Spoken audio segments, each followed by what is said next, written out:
Right, hello.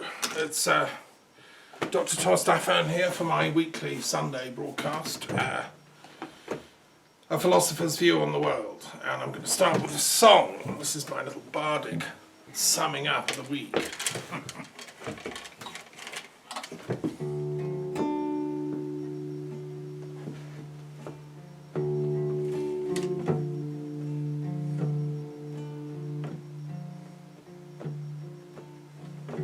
Impossible to say.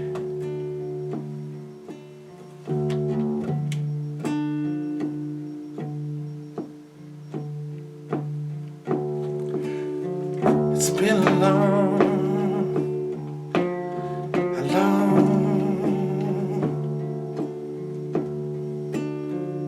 it's been a long day.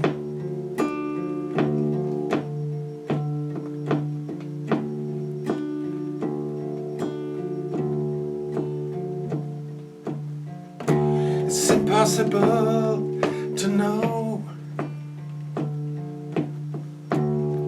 what's above and what's below.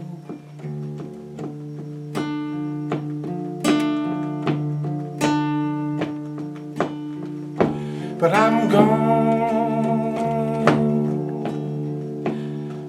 to the upper, to the upper, to the upper level.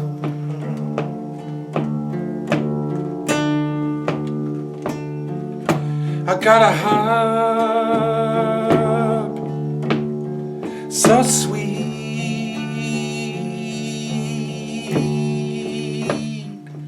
and gonna tame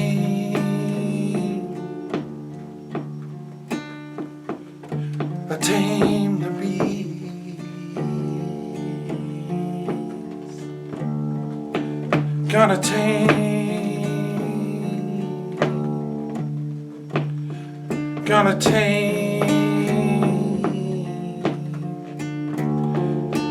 Gonna tame the beast.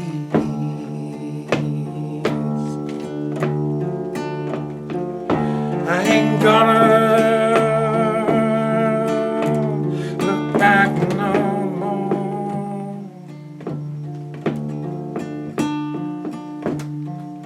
I know she's coming. I know she's coming.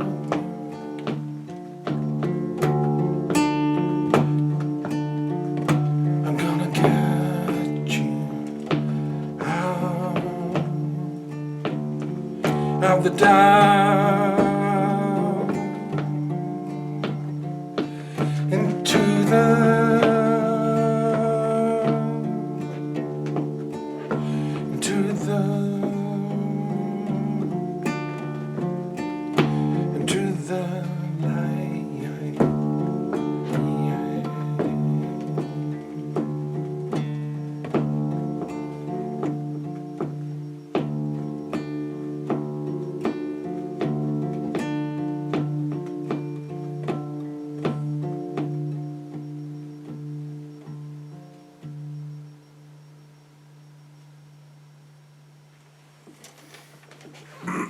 Okay, that's my little homage, and you probably guessed that was an homage to Orpheus. Bless him.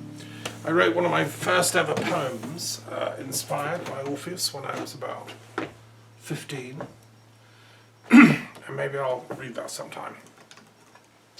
And I've always been interested in the Orphic mysteries ever since I discovered the links to philosophy and Pythagoras and Plato and all that. So, long story. Okay, greetings. We're in that dark time of the year. It's November. It's ridiculous. It's getting dark early. The world has been in a dark place, but as I said in that song, I think we're beginning to get out of it. I, like everyone else, was watching the American election and the fallout, and I still see posts from the Trumpites and, threatening legal God knows what. I mean, I regard this as fallout. the fact is that Biden's won the election by about 5 million votes and counting. He's won the Electoral College. I mean, it's touch and go whether he's going to get control of, the Senate. I think he's got Congress. I mean, I listened to Michael Moore's excellent little podcast. He does a thing called The Rumble. I've always liked Michael Moore's work. He's a good man as well as a clever man. His films, especially if you haven't seen it, Capitalism, I think, one of them, classics. His Fahrenheit 451 as well, about 9/11. And, he asks the right questions, as Michael Moore. And he's on the side of the poor. And his comment to Biden was very brilliant. He was saying, look, please, govern as a representative of the working class of America. We've suffered under this Trump era. I mean, you shouldn't keep your eye off the ball. I mean, this is the elite plutocracy of the planet engineered Trump, just as they engineered Brexit. And they've organised, a sort of takeover bid for the global democracies. And the rich have, obviously they can buy anything. They can now buy social media. They can buy truth, in effect, a sort of a narrative of truth, which they create on social media. But I think there is enough common sense, enough common intellect, enough shared intelligence on the planet still to be able to see through this stuff. And that's why I think the American electors got rid of Trump. I believe it's why the Brexiteers are now rumbling as well, and they'll be gone. The wheels of destiny will turn, and Dominic Cummings leaving Downing Street is symbolic of that. This is the term we're talking about. But I'm interested in the philosophical origins of it and what's really going on. I'm not only interested in the moving pieces on the chessboard. What I'm interested in is the deep structure, what David Bohm calls the implicate order. So in the collective psyche of humanity, what did Trump represent? What does Brexit represent? So just a few thoughts then on that topic. Firstly, I want to say that this week, since we last spoke, I've been communicating with colleagues across the pond, and one of them, an amazing woman actually, who was part of a restorative justice circle I belong to, from a parish church. They were showing a film featuring a human rights lawyer called Bryan Stephenson, who I, to my shame, had not heard of before. I guess we just, in Europe, we don't hear of these people.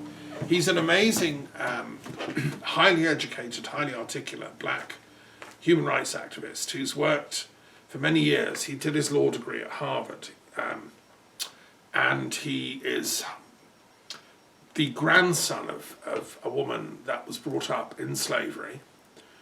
He remembers the time of segregation in the Deep South. He's chosen to live in Montgomery in Alabama, where he bases his legal project, which works particularly with people on death row, many of whom are black and who've been denied justice because the legal system in America, if you can't afford lawyers, you don't get them.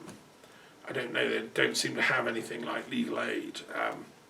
And most of these people just end up being electrocuted, until he got involved. And he started listening to their stories, and he discovered time and time again these black people on death row were actually victims of fake justice, false justice. They'd been set up. And he was able, through his clever forensic legal brain, to get them saved. And then that developed into a bigger sort of critique of the American justice system. And there's a TED talk by him, which I strongly recommend everybody who watches my talks to watch. It's only 15 minutes long. It's a brilliant summing up of a lifetime's work. And the American prison system I find shocking. I don't think I'd realised before I heard Bryan Stephenson talking about it what's been going on there. I was brought up in Britain. We have this sort of sense of fair play, of right action, and we kind of don't do evil unless we, I suppose, are evil. It's just not in the social mean.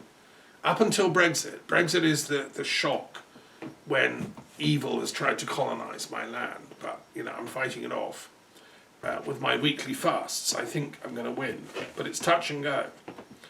And it's not just me; it's 17 million and counting other people that are fighting Brexit. It's a shocking thing. But anyway, Bryan Stephenson, he's a genius who he's worked out the maths on all this. The American prison system back in the 60s used to be quite small. It was a few, like 500,000 or even less. It's gone up incrementally, and it particularly went up with draconian laws against drug use, which was started by Nixon, his so-called war on drugs. The guy was an idiot and malevolent, which was a disguised war on the black community, because a lot of black people, used to smoke joints. It was part of their culture, jazz culture. They were in the south, close to Mexico, where a lot of it was coming in, and they found it was agreeable and gave them a nice high, and what's wrong with that? Much safer than alcohol.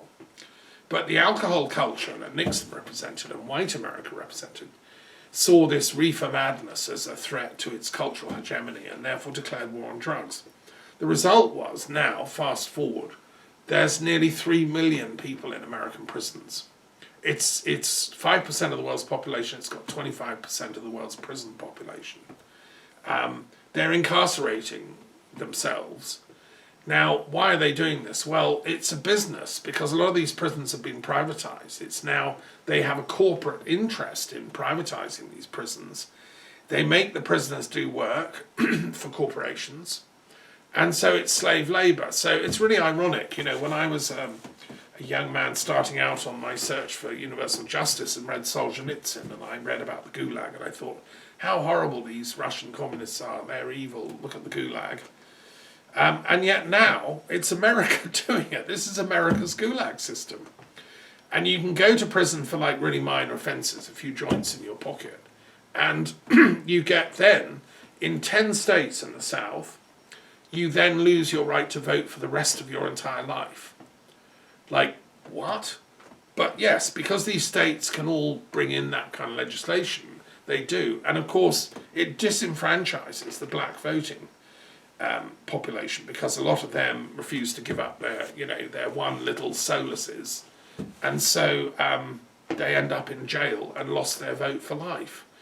Well, this is beyond criminal. This is like just stupid as well. And Biden, who kind of didn't stop Clinton pushing all this through when he was in the Democrat, and he was in a cabinet position, he has said in his election that he's going to rescind all this.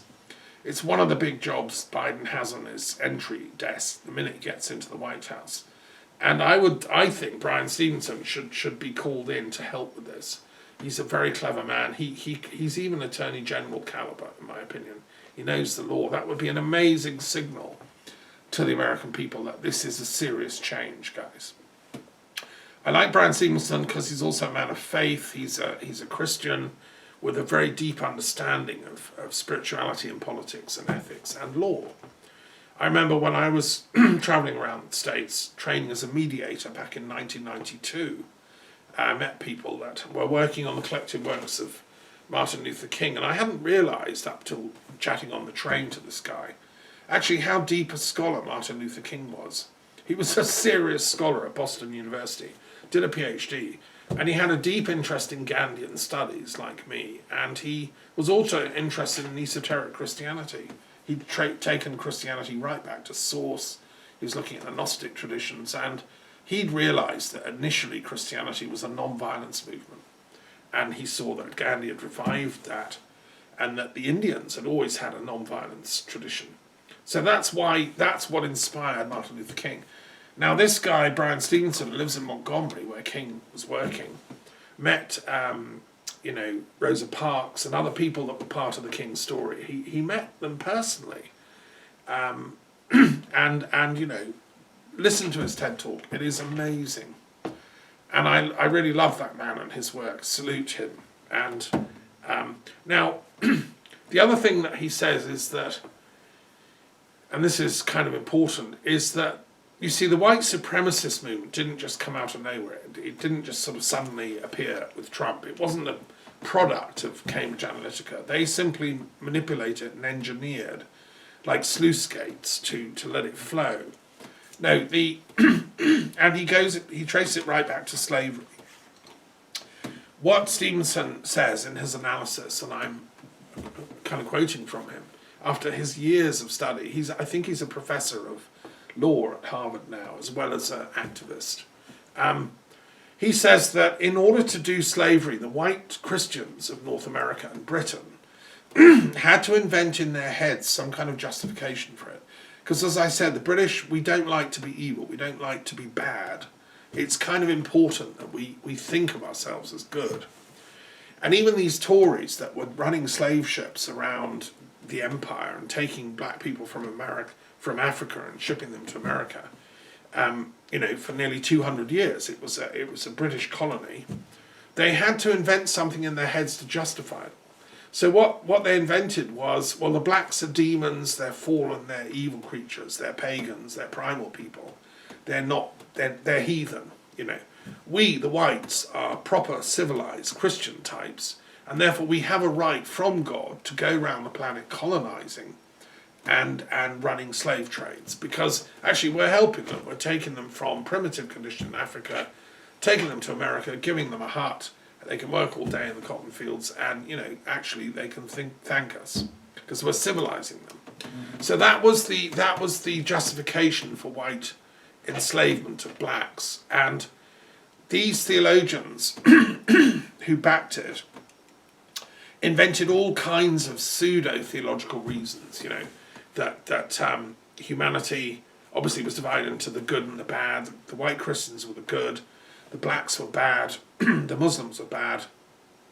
Jews they weren't sure about. That came later, but some said they were bad, some said they were good. And it was very simplistic and Manichaean, to use the technical term, sort of dualist thing, good against evil. Now in their heads, the white slavers thought they were the good ones. Okay, fast forward, around about during the course of the 1700s, opinion began to shift in Britain.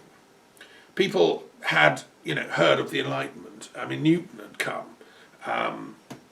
There were scholars studying the Book of Enoch. I mean, people realised that religion was actually quite complex and it wasn't a simplistic, one-size-fits-all thing. People were beginning to read the works of Edward Herbert, who was the first real philosopher in Britain who talked about truth. And what we can now call sort of the liberal enlightenment began in Edinburgh and Scotland with critical thinkers who were beginning to read Kant and study German philosophy and realizing that Christianity is not just a simple goodies and baddies. That's a sort of Hollywood version of it.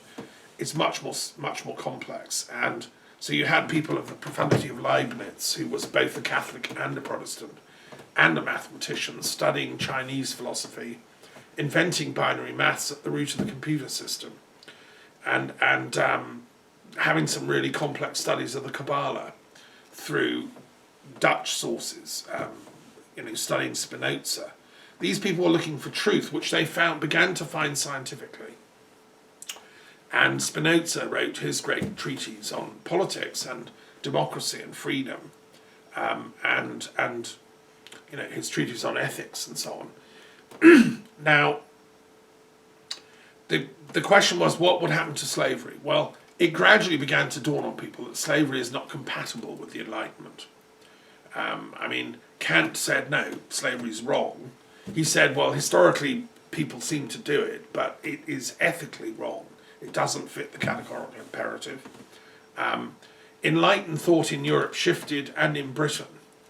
And so you began to get the abolitionist movement in Britain. You got, most famously, Thomas Clarkson, who was a Christian, who was a friend of William Wilberforce, and a friend of a man called Granville Sharp. And these people in London and around the UK, because Britain and Scotland and England had come together and formed this country, which was dedicated to liberal and Enlightenment values, effectively, realised slavery is wrong. And the trouble was that in America, that news took a while to travel. So that at the time of this revolution in the late 18th century, as Simon Sharma's history book Rough Crossings explores, all those revolutionaries that we think of as progressives, like Washington, Jefferson, etc., actually justified slavery in their minds. They wanted to keep the narrative of white supremacy going, so they recalibrated it as white Republican supremacy. We are the best nation on earth because we've broken away from the evil monarch George, kind of stuff. But Britain was becoming a much more liberal country than the USA at the time. So there's all kinds of weird paradoxes going on here. And a lot of, as I said, as I researched in Simon Sharma's book, a lot of the black slaves preferred to fight for the British against the American revolutionaries, who they saw as hypocrites that were going to clamp back down on them and put them all back to work in the fields, which is, of course, what happened. The British lost the war. As a Canadian Brit, I would say it was probably unfortunate, actually, because it delayed the emancipation of the slaves by 60 years. The slaves of the South and America generally were not then liberated until after a catastrophic civil war in the 1860s, and only the kind of genius of Lincoln, the moral genius, I would say, liberated them. And Lincoln was very interested in spiritualism and universal thought. We'd had the New England transcendentalist movement. We'd had a sort of deeper moral awakening in America, particularly in New England, which is what they realised, no, slavery's not on. Thoreau particularly realised this. Emerson and Theodore Parker, who was a great Unitarian minister, realised this, and he is the source of the quote about the moral arc of the universe bends towards justice. That's Theodore Parker. Obviously Martin Luther King knew about Parker because he was studying at Boston University, and Parker had been a minister in Boston in a Unitarian church in the early 19th century. So, it's interesting as a historian of philosophical ideas to watch how different ideas of right and good gradually sort of burst out like a chick from an egg, and new things are born, and sometimes it happens gently and like a birth in nature, difficult, but it happens, and sometimes it happens with bloody wars and revolutions. The enfranchisement of the slaves happened through, sadly, bloody wars and revolutions. So, anyway, Bryan Stephenson explains all this, and what I think's happened more recently is that the Trump narrative of he is the man holding up the light for the white community in America, they're the oppressed, the blacks have got too much power, the evil liberals of, etc., etc. The sort of the mentality of that white supremacy movement that walks around waving Confederate flags and supporting Ku Klux Klan type ideologies, who support Trump, they are the end product of this earlier theological justification for white supremacy. Now they've refocused the myth. It's a myth in the proper sense of the word, which is that, and you can get all kinds of variants of this on the internet and no doubt in pamphlets and stuff. The Trumpites believe that Trump is the last bastion of reason against a sea of utter darkness and moral filth, which is ruled by liberals and paedophiles and diabolic characters. The whites and Trump are the last heroic stand against this flood of evil.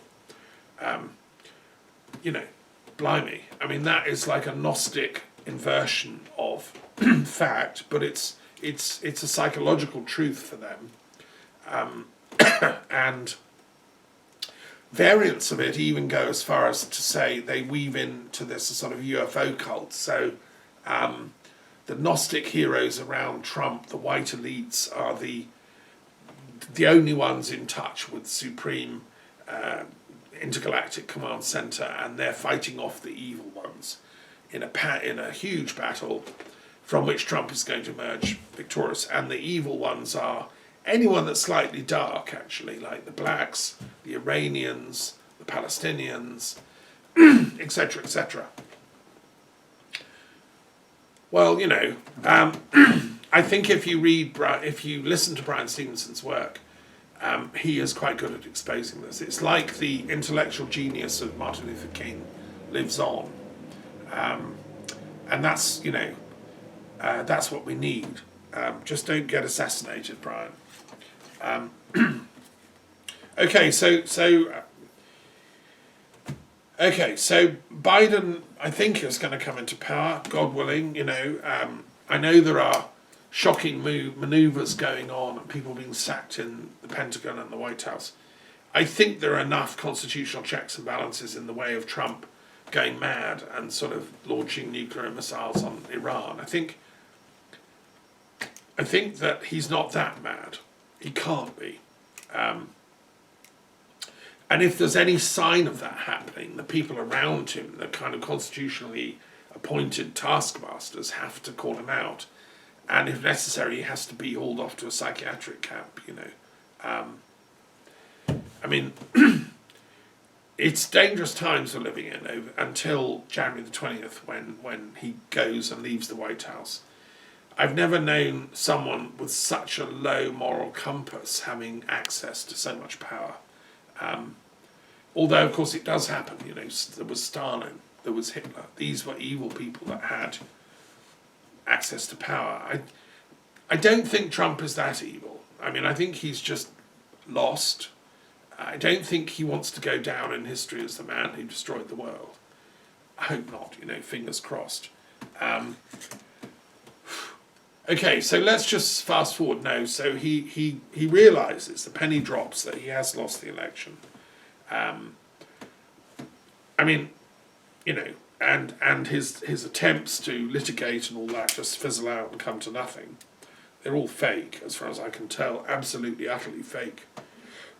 Scattergun attempts to confuse people of moral righteousness, which is how evil operates. It always tries to confuse people. It's demonic in that sense. So once that calms down, Biden comes in. I've got a couple of...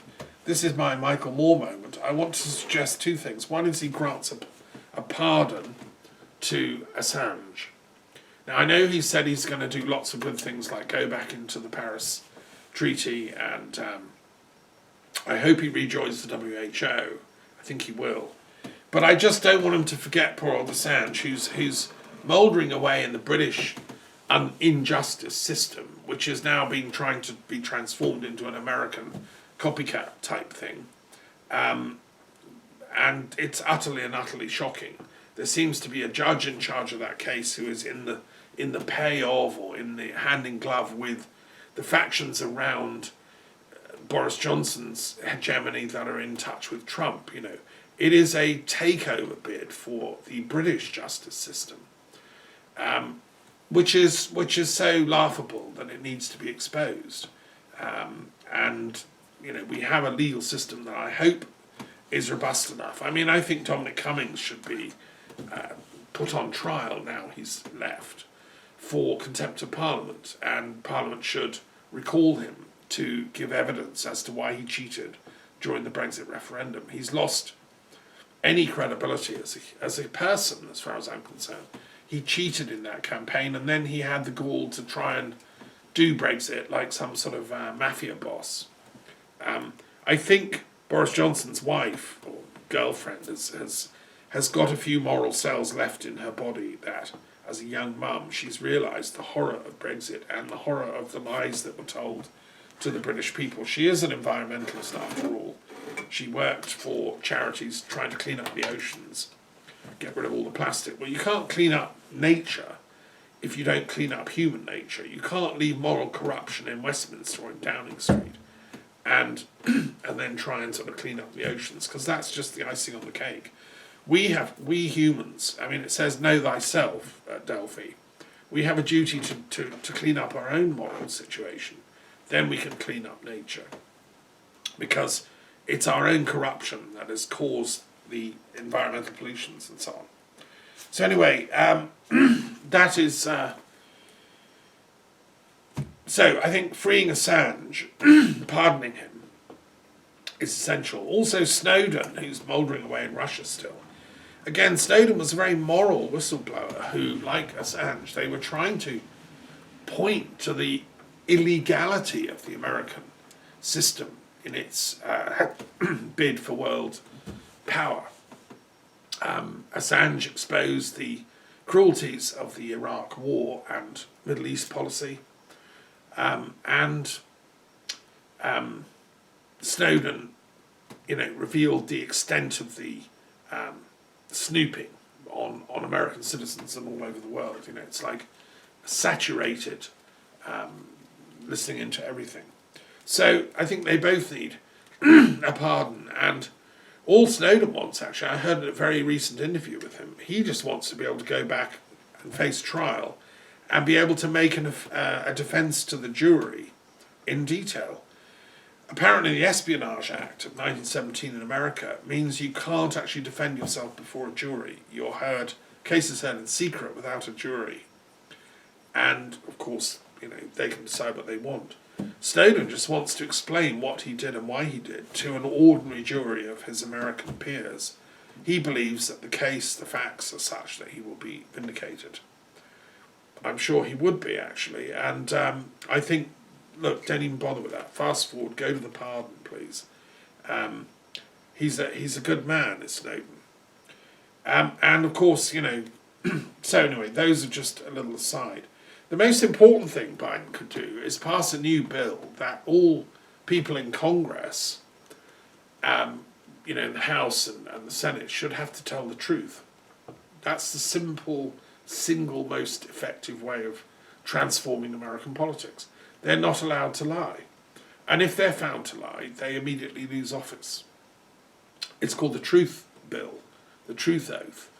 And so that's my other gift to Biden. Do that. I think he's old enough, there's nothing to lose. I think he realises truth is important. He's had a challenging life. He's a really old-serving, he was a young senator, the youngest. When he was 29, he was first elected.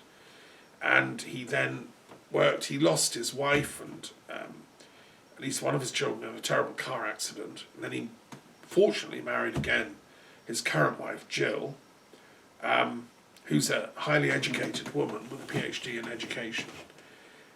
These are good people, and they've been around the block. I think they understand the importance of truth. It'd be really interesting if congressmen and women had to tell the truth. Of course, a bunch of them might resign or be exposed very rapidly. Well, fine, then you have a re-election in that state or whatever. And the other thing that I want Biden to do is to build a Nonagon, part of the Truth Project for humanity, the transformation of mankind from enslaved to ignorance and lies, which is what we're in at the moment. COVID is the symbol of that. Instead of being enslaved to ignorance and lies, and Brexit is another one, I want to liberate us through the power of truth. It's the only thing I have. The sword of the Druid peace sword of Britain is the sword of truth, right? And as a symbol of that, I want my American friends and colleagues to build on top of the Pentagon a 9-sided building called the Nonagon. It wouldn't, it's easy architecturally. We've called for a Leonardo da Vinci Peace Prize to be awarded to the architectural firm that designed the best one. And then the other half of the prize money to go to the lobbying firm that gets it adopted through the presidency and Congress. I think this is a visionary project which we need in this world. It came to me through communing with Leonardo da Vinci at a Leonardo da Vinci Day in Montboise